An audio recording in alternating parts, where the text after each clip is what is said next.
मैं भीमराव अंबेडकर। आज से 133 साल पहले 14 अप्रैल को मेरा जन्म हुआ था। कुछ ही दिन बाद मेरा जन्मदिन आ रहा है। मैंने इस देश के लिए, यहाँ के दलित एवं पिछड़े समाज के लिए क्या किया, उसका मुझे जिक्र करने की जरूरत नहीं है। पर एक बात से मेरा दिल दुखता है और वो मुझे आज कहना है।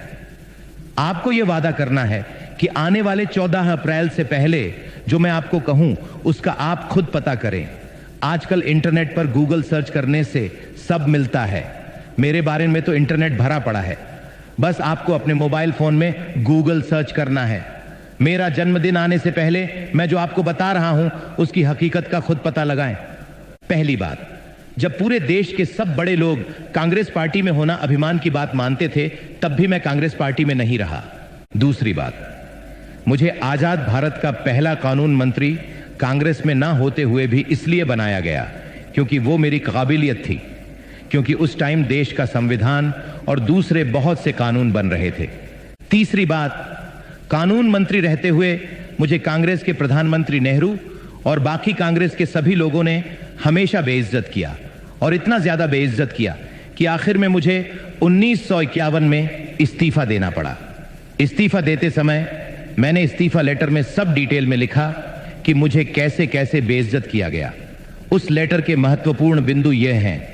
पहला, मुझे कभी भी कोई महत्वपूर्ण पद कैबिनेट में जानबूझकर नहीं दिया गया और हमेशा साइडलाइन करके बेइज्जत महसूस कराया गया। दूसरा, नेहरू को दलितों की संरक्षण की बिल्कुल चिंता नहीं थी, बल्कि उसको मुसलमानों के संरक्षण में ज्यादा रुचि थी। तीसरा, नेहरू ने देश की विदेश नीति की वॉट लगा रखी थी। एक भी देश भारत के साथ नहीं खड़ा था, और कश्मीर के मुद्दे पर तो उसने और ज्यादा हालत खराब कर दी थी। चौथा, हिंदू कोड कानून भारत में समाज सुधार का एक बहुत बड़ा हथियार था और यह मेरे दिल के बहुत करीब था। इसको नेहरू ने कभी पास नहीं होने दिया।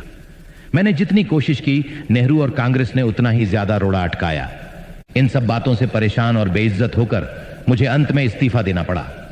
आप इसका पता करो गूगल से। मेरा ओरिजिनल इस्तीफा लेटर कांग्रेस काल में रिकॉर्ड से गायब करवा दिया गया, परंतु आज सोशल मीडिया और इंटरनेट का जमाना है तो कुछ भी छुपाया नहीं जा सकता। इसलिए मेरे इस्तीफा लेटर की कॉपी इंटरनेट पर मिल जाती है। इसके बाद पहली बार देश में लोकसभा के चुनाव 1952 में हुए। मैं चुनाव जीतकर भारत की पहली लोकसभा में जाना चाहता था। मैंने अपनी पार्टी से मुंबई से चुनाव लड़ा। कांग्रेस ने मेरे ही पीए नारायण कजरोलकर को मेरे सामने अपनी टिकट पर खड़ा करके षड्यंत्र करके मुझे 15,000 वोट से हरा दिया और बेइज्जत किया। मैं भारत की पहली लोकसभा में नहीं जा सका। फिर दोबारा पहली लोकसभा में जाने का मौका 1954 में आया, जब महाराष्ट्र के भंडारा में उपचुनाव की घोषणा हुई। मैंने यह चुनाव लड़ा। यहां भी कांग्रेस ने मेरी ही बिरादरी के भाऊराव बोरकर को मेरे सामने खड़ा करके मुझे हराया और बेइज्जत किया। नेहरू और कांग्रेस ने मुझे देश की पहली लोकसभा में घुसने ही नहीं दिया, और दूसरी लोकसभा के चुनाव से पहले मैं देह छोड़ चुका था। यह बेइज्जती मेरी मृत्यु के साथ ही नहीं रुक गई, ये चलती रही। मृत्यु के बाद भी जब तक कांग्रेस सरकार रही तब तक मुझे भारत रत्न नहीं मिला। नेहरू ने जिंदा रहते रहते खुद को ही 1955 में भारत रत्न दे दिया। उसकी बेटी इंदिरा, उसके दोहिते राजीव, सबको भारत रत्न दिया गया। यहां तक कि ईसाई धर्म का भारत में प्रचार करने वाली विदेशी मदर टेरेसा को भी भारत रत्न दे दिया गया। बहुत लोगों को भारत रत्न उनके जीवन काल में ही मिल जाता है, पर मुझे मेरी मृत्यु के 30 साल बाद जब वीपी सिंह की गैर कांग्रेसी सरकार आई, तब जाके इसके काबिल समझा। मुझे बड़ा दुख होता है जब मैं ये देखता हूं कि मेरा अपना समाज, जिसके लिए मैंने अपना सब कुछ कुर्बान कर दिया, वो उन लोगों का वोट बैंक बना हुआ है जिन्होंने ना केवल जिंदगी भर बल्कि मरने के बाद भी मुझे इतना बेइज्जत किया।